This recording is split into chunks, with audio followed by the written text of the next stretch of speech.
sourdough Hawaiian rolls. Gosh, these are so fabulous, and they're so soft and so like tender and sweet. I mean, look at the way those just pull apart, right? So delicious.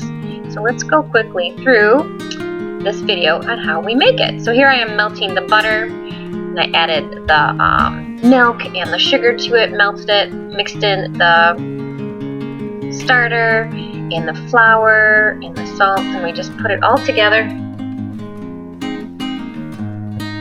We let that ferment overnight, which just gives you that great breakdown of the phytic acid so that your body can absorb all the nutrients from the flour. I usually do about half all-purpose organic unbleached flour, and the other half is my freshly ground wheat berries from Azure Standard that are organic as well. So I use a mock mill 100 to grind the wheat berries, and then I mix the stuff together. Too much wheat berries is too dense for me, but I want to have that nutrients from breaking down the bran and the wheat berries itself, and not just use all the white flour all the time, even if it is organic. So here I'm doing the pinch and pull method. You just take it lightly in your hand, and you'll see that this dough is pretty soft compared to some other rolls. So you need to have the extra flour, just kind of like get some flour in your little fingertips. So kind of put it in your hand. This is obviously going much faster than what you normally can do. And just pulling from the bottom to the top, rotating it.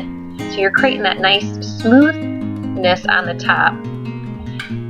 Then you see the pinch marks on the bottom. But when I first put them in the cast iron pan, I am putting them smooth side down, because once I get them all done, I'm going to roll them all around in the butter. It just makes it so, I love the way that butter just does.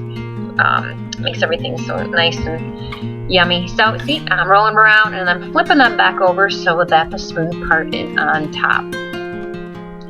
And then we're going to let them rise for a couple hours, and we're going to give them a bake. And then we're going to enjoy them. So, yep, look how perfect they turn out. Delicious.